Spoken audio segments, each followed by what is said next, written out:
जय हिंद प्यारे विद्यार्थियों, कैसे हो आप सब। आई होप आप सब बहुत अच्छे होंगे।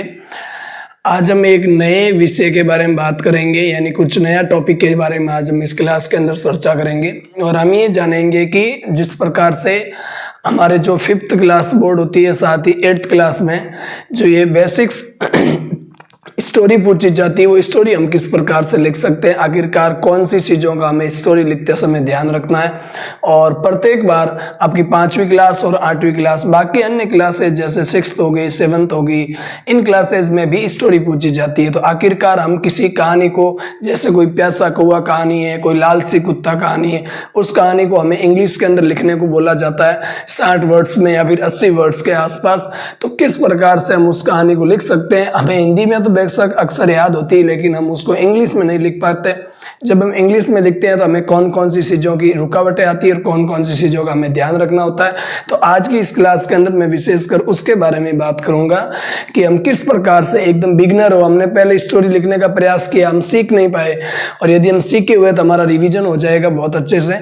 तो इसीलिए किस प्रकार से स्टोरी लिख सकते हो आप, सबसे पहले कौन सी चीज लिखनी है, आपको किस प्रकार से हिंदी में याद होनी चाहिए। सबसे पहले ये ध्यान रखना है कि किसी भी कहानी को लिखने के लिए आपको टेंस का ध्यान रखना। टेंस होगा वो हमेशा हमेशा किसी भी कहानी को लिखने समय टेंस में ध्यान रखने योग्य बात यह है कि कोई भी कहानी होगी वो फ्यूचर के बारे में तो आप लिखते नहीं हो, ना ही वर्तमान के बारे में लिखते हो। यानी कोई भी घटना जो घटित हो चुकी, जो काम हमारा कंप्लीट हो चुका, जो भूतकाल में, जैसे मान लो कोई प्यासा कौवा था, वो एक दिन बहुत ही ज्यादा प्यासा था, ठीक है ना, और इधर उधर भटका, उसके बाद में उसको पानी दिखा, वो जग की तरफ गया, फिर उसने पत्थर उठाए, पानी ऊपर आया, पानी पी गया। तो ये छोटी सी कहानी है, कहने का मतलब ये घटना भूतकाल की, तो उसका टेंस होना चाहिए वो हमेशा, कहानी का टेंस आपने विशेषकर नोट किया होगा, पास्ट इंडेफिनिट टेंस होता है। सिंपल पास्ट टेंस के अकॉर्डिंग ही आपको लिखनी है, जिसके अंदर ज्यादातर सब्जेक्ट के तुरंत बाद में आपको क्या देखने को मिलेगा, वर्ब की सेकंड फॉर्म का प्रयोग मिलेगा। जैसे ये सब्जेक्ट है, इसके बाद में सा क्या हो गया, वर्ब की सेकंड फॉर्म। उसी प्रकार से जैसे ये द वाटर लेवल ये सब्जेक्ट है, तो उसके बाद में कैम क्या हो गया, वर्ब की सेकंड फॉर्म। तो इसमें बहुत सारी, ये ड्रॉप्ड वर्ब की सेकंड फॉर्म, ये इट फ्लू वर्ब की सेकंड फॉर्म। तो आपको वर्ब की सेकंड फॉर्म का ध्यान रखना है, क्योंकि पास्ट इंडेफिनिट टेंस की एक ही पहचान होती है कि पास्ट इंडेफिनिट टेंस के अंदर वर्ब की सेकंड फॉर्म का प्रयोग होता है। तो वर्ब हमेशा आपको क्रिया का कौन सा रूप लिखना है, सेकंड वर्ब। पहली बात तो ये ध्यान रखनी। उसके बाद में चलो दूसरी बात पर बात करते हैं कि हमें सबसे पहले क्या लिखना है। सबसे पहले आपको सब्जेक्ट लिखना है। क्या लिखना है, सब्जेक्ट। जैसे इट है, यहाँ पर ये सब्जेक्ट का काम कर रहा है, ये इट सब्जेक्ट का काम, ये इट सब्जेक्ट का काम। उसी प्रकार से आपको कोई भी प्रोनाउन यूज करो। यदि आप जानवर के लिए इट भी यूज करते हो, कहीं कहीं जानवर के लिए ही का भी यूज हमें मिलता है, तो आप ज्यादातर है ना इट का ही प्रयोग करें। उसके बाद में सबसे पहले सब्जेक्ट को आपको लिखना है, ये ध्यान रखनी योग्य चीजें, जिन चीजों पर बात करता हूं मैं। सबसे पहले सब्जेक्ट लिखना है, फिर वर्ब लिखनी है और फिर ऑब्जेक्ट लिखना। बस एक ही ये फॉर्मूला है, इस ऑब्जेक्ट, इस एक ही फॉर्मूले के ऊपर आपको ध्यान रखना। इसी फॉर्मूले से आपका जो लाइन लिखने का जो स्ट्रक्चर है वो आपका ठीक बैठ जाएगा। पहले सब्जेक्ट, उसके बाद वर्ब और उसके बाद में ऑब्जेक्ट। जैसे मान लो शुरू में आपको क्या लिखना है कि एक समय की बात है। अब मैं इसकी हिंदी आपको पहले एक बार बताता हूँ। एक बार एक प्यासा कौवा था। और आज हम जो कहानी पढ़ेंगे वो किसके बारे में पढ़ेंगे, द थर्स्टी ग्रो। अक्सर ये कितनी बार पूछी गई है, 5th क्लास बोर्ड में हो गई, और उसके बाद 6, 7, 8, 5वीं से लगाकर 8वीं तक प्रत्येक बार हाफ ईयरली पेपर हो गया, या आपका कोई क्लास टेस्ट हो गया, या फिर आपका कोई ईयरली पेपर हो गया, उन सभी में ये पूछी जाती है। और आप बस थोड़ी सी गलती के कारण बच्चे हैं वो लिख नहीं पाते। तो क्लास 5th वाले और 8th वालों को, यानी 5th से लेकर 8th वालों के लिए घबराने की कोई जरूरत नहीं है। मैं बीच बीच में शॉर्ट वीडियो डालता रहूंगा, और जो मेन टॉपिक होंगे, जैसे पैराग्राफ हो गया, उसके बाद में जैसे एप्लीकेशन, कल ही मैंने एक एप्लीकेशन के ऊपर शॉर्ट बनाया, उसी प्रकार से उस जैसे एप्लीकेशन हो गया, लेटर हो गया आपका, स्टोरी होगी आपकी, कोई पैराग्राफ हो गया आपका, है ना। और जैसे कोई 5वीं क्लास में जैसे आते हैं, जैसे हाथी के ऊपर 4 लाइन लिखो, कैमल के ऊपर 4 लाइन लिखो, तो उस प्रकार से वो चीजों का भी मैं साथ में ध्यान रखूंगा, ठीक है। बेसिक चीजें भी आपको समझाऊं। कभी ऑपोजिट का सेशन ले लेंगे, और कभी जैसे 1 वर्ड टॉप 20 या 50 वन वर्ड देख लेंगे। तो बेसिक बेसिक चीजें मैं आपको करवाने का प्रयास करूंगा एकदम आम लैंग्वेज के अंदर। अब आप देखिए आज हम कहानी पढ़ रहे हैं, बिना समय गवाए स्टार्ट करते हैं हमारा टॉपिक, और हमारा टॉपिक है the thirsty crow. The thirsty crow का मतलब होता है एक प्यासा कौवा। ये कहानी आपने अक्सर बहुत मतलब बचपन में सुनी होगी और साथ ही साथ आपने क्लासेस में पढ़ी भी होगी। ये भूतकाल की कोई घटना है। एक बार एक प्यासा कौवा था और वो पानी की तलाश में इधर उधर उड़ रहा था। It flew here and there in search of water.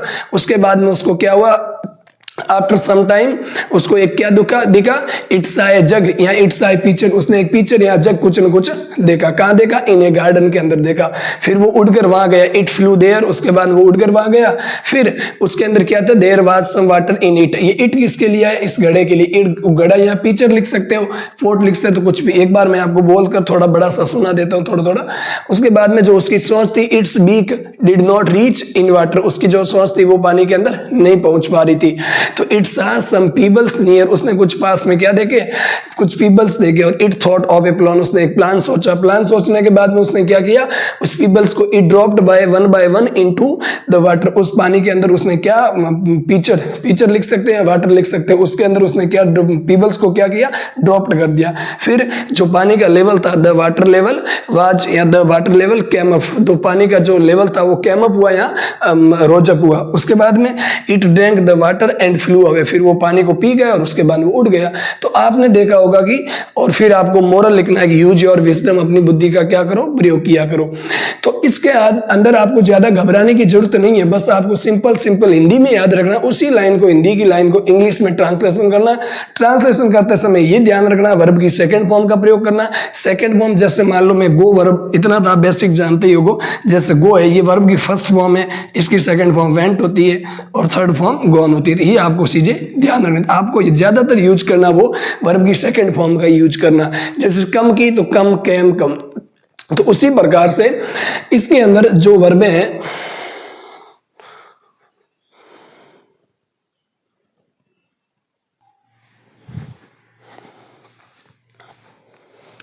इसी प्रकार से जो ये वर्ब है, तो आपको ध्यान रखना है कि वर्ब की सेकंड फॉर्म का आपको क्या करना है, प्रयोग करना। अब मैं बिना टाइम गवाए इसको जल्दी से स्टार्ट करते हैं और बोलते हैं। पहली लाइन क्या है कि एक बार एक समय की बात है, एक बार एक कौवा था। ठीक है, क्या था, कौवा था। अब आप देखोगे वंस अपॉन ए टाइम, ये पूरी फ्रेज है आपको लिखना है। ठीक है ना, once upon a time there was a करो। शुरुआत में आप किसी को भी लिखो तो एक आर्टिकल का एक कॉन्सेप्ट आपको ध्यान में रखना है कि पहली बार जब करो लिखो तो उसके आगे आपको ए लगाना है। ए इसीलिए लगाना है क्योंकि हमें पता नहीं है वो कौन सा कौवा है। और जब इनडेफिनेट कौवा है, जिसके बारे में अनिश्चित कौवे की बात हो रही, तो हमेशा आर्टिकल का कौन सा प्रयोग होता है, ए का प्रयोग होता है। ये आपने सीखा भी होगा, आपके सर ने आपको पढ़ाया होगा। ठीक है, और जब दूसरी बार करो लिखो या दूसरी बार कोई भी चीज लिखो तो फिर वो डेफिनेट हो जाएगी, उसके आगे आर्टिकल द का प्रयोग होगा। ये आर्टिकल की बात मैंने आपको बता दी। और उसके बाद में वर्ब की बात बता दी कि यहाँ तो वाज का प्रयोग होगा पास्ट टेंस के अंदर, या फिर किसका प्रयोग होगा, वर्ब की सेकंड फॉर्म। इन दोनों का ही प्रयोग होगा। बाकी सब्जेक्ट कब आएगा, शुरुआत में, फिर क्या आएगी, वर्ब, और फिर क्या आएगा, ऑब्जेक्ट। ऑब्जेक्ट का मतलब कोई चीज, ठीक है ना, वो आएगा। तो पहली लाइन आई होप समझे होंगे, वंस अपॉन ए टाइम, ये पूरी फ्रेज है, याद रखनी। वंस अपॉन ए टाइम, एक समय की एक बात है कि देयर वाज ए क्रो, एक बार एक कौवा था। ठीक है, दूसरी लाइन वन डे, एक दिन, इट वाज, इट किसके लिए है, कौवे के लिए। इट वाज वेरी थर्स्टी, एक दिन वो बहुत ही ज्यादा क्या था, प्यासा था। आई होप 2 लाइन याद हुई होगी। ठीक है, अगली लाइन पर बढ़ते हैं। इट फ्लू, वो उड़ा, एयर एंड यहाँ, एंड देयर, एयर का मतलब होता है यहाँ और देयर का मतलब होता है वहां, या फिर इधर उधर। तो इट फ्लू यानी वो उड़ा। देखो सब्जेक्ट, उसके बाद वर्ब, और फिर ये एक्स्ट्रा जो पार्ट है वो आपका। ठीक है ना, तो it flew here and there, और वो इधर उधर उड़ा, या यहाँ और वहां उड़ा। किसके लिए, in search of. In search of का मतलब होता है की खोज में। किसकी खोज में, वाटर यानी पानी की खोज में वो कौवा है। It flew here and there in search of water. तो आई होप ये समझ में आया होगा। देन आगे बढ़ते हैं। आफ्टर सम टाइम, कुछ समय बाद, ये आप लिख भी सकते हो, नहीं भी लिख सकते हो। ठीक है ना, आफ्टर सम टाइम, कुछ समय बाद में, यहाँ पर ही का प्रयोग ना करके आप इट का ही प्रयोग कर लो, क्योंकि हर जगह आपने किसका प्रयोग किया, इट का। तो आफ्टर सम टाइम, कुछ समय बाद में, इट सा, उसने देखा, क्या देखा, एक पिक्चर। पिक्चर का मतलब होता है घड़ा। इसकी जगह आप जग भी लिख सकते हो, इसकी जगह आप पोट यानी बर्तन भी लिख सकते हो, घड़ा भी लिख सकते हो। ठीक है ना, तो जग या पोट यानी घड़ा भी लिख सकते हो। तो it's a picture in a garden. कहा देखा उसने? गार्डन के अंदर देखा। पता नहीं कौन सा गार्डन, इसीलिए आर्टिकल कौन सा लग गया? ए। ठीक है, तो आई होप 4 लाइन आपको अच्छे से याद हुई। एक बार और रिवीजन करेंगे। Once upon a time there was a, करो, बोलने की कोशिश कीजिए। Once upon a time there was a करो। दूसरी, one day it was very thirsty. कौन सी line? One day it was very thirsty. उसके बाद में it flew air and there in search of water. किसके लिए? In search of water. फिर आफ्टर सम टाइम, कुछ समय बाद में, इट सा ए पिक्चर या ए पॉट या ए जग। कहां पर? इन ए गार्डन। उस जग से, और ये पिक्चर का मतलब घड़ा ही होता है, जग हो गया या फिर पॉट, इन सबसे पहले कौन सा आर्टिकल लगेगा? ए। आगे देखो, इट फ्लू देयर, वो वहां उड़ा, जहां उसने घड़ा देखा उसकी ओर उड़ा। फिर there was some water in it, अब उसके अंदर कुछ क्या था? कुछ पानी था। देयर वाज सम मीन कुछ, some water in it. It किसके लिए? घड़े के लिए। उस घड़े के अंदर क्या था? कुछ पानी था। दोबारा आप वापस पिक्चर लिखोगे तो ग्रामर की एक बात आप कहोगे, सर यहाँ हम क्रो ही क्यों ना लिख दे? थोड़ा सा एडजस्ट करोगे, क्यों ना हम गला बैठा हुआ, थोड़ा क्रो नहीं लिख सकते बार बार? क्या यहाँ क्रो नहीं लिख सकते? जैसे क्रो फ्लू वो उड़ा, उसके बाद में यहाँ और क्रो लिखो, यहाँ क्रो और लिखो। लेकिन ग्रामर के अंदर ध्यान रखना है कि ये छोटी छोटी चीजें होती है जो आपको लिखने में वाक्य की सुंदरता बढ़ाती है। जैसे आप कोई सेंटेंस हिंदी में बोलते हो कि राम खाना खाता है, पहली बार तो आपने राम का जिक्र किया, फिर राम हंसता है, राम गाता है, राम सोता है, राम पीता है, राम नाचता है। तो बार बार राम ना करके आपको राम के बारे में सारी बातें बोलनी है, तो उसके लिए किसी प्रोनाउन का प्रयोग कर लीजिए, है ना। संज्ञा के स्थान पर जो शब्द आते हैं उनको किसका प्रयोग कर लेना? प्रोनाउन का। जैसे सर्वनाम का प्रयोग कर लीजिए आप। जैसे राम खाता है, उसके बाद में लिख सकते हो वो नाचता है, वो गाता है, वो पीता है। तो उससे वाक्य की क्या होती? थोड़ी सुंदरता बढ़ती। इसीलिए आपको ये इट का इसका प्रयोग करना होता है, ठीक है ना। तो बार बार यहाँ पर वापस इस इट किसके लिए है? इस घड़े के लिए है कि देयर वाज सम वाटर, उसके अंदर कुछ पानी था, इन इट यानी उस घड़े के अंदर था। क्लियर? देयर वाज यानी वहां पर। इट्स बीक, और उसकी जो बीक है, इट्स बीक, ठीक है, उसकी जो चोंच है, डिड नॉट रीच, उसकी जो चोंच है वो क्या नहीं थी? डिड नॉट रीच, वो नहीं पहुंच पाती थी। द वाटर, नहीं पहुंच पाती थी उस पानी के अंदर, उसकी सोच नहीं पहुंची थी। बीक का मतलब होता सोच। इट्स बीक यानी उसकी बीक, उसकी सोच। अब आप यहां पर देखोगे कि डिड, ये पास्ट टेंस को बताता है। ये नेगेटिव सेंटेंस लिखना है तो हमेशा ध्यान रखना, पहले हेल्पिंग वर्ब आएगी, तीसरे स्थान पर नॉट आएगा, फिर मेन वर्ब आएगी। ये थोड़ा सा सट्टी साथी वाले इस बात को समझ पा रहे होंगे, क्योंकि उनको सीखा होगा उन्होंने कि पहले ये सब्जेक्ट, फिर हेल्पिंग वर्ब, फिर नॉट, और फिर मेन वर्ब, और फिर ऑब्जेक्ट। ये नेगेटिव सेंटेंस की स्ट्रक्चर होती है।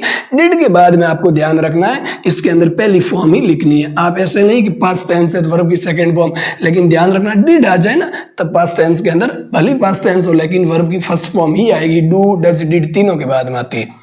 इट्स आर सम पीपल्स, जब डिड हेल्पिंग वर्ब हो। अब उसके बाद में अगली लाइन, क्योंकि its beak did not reach the water, ठीक है।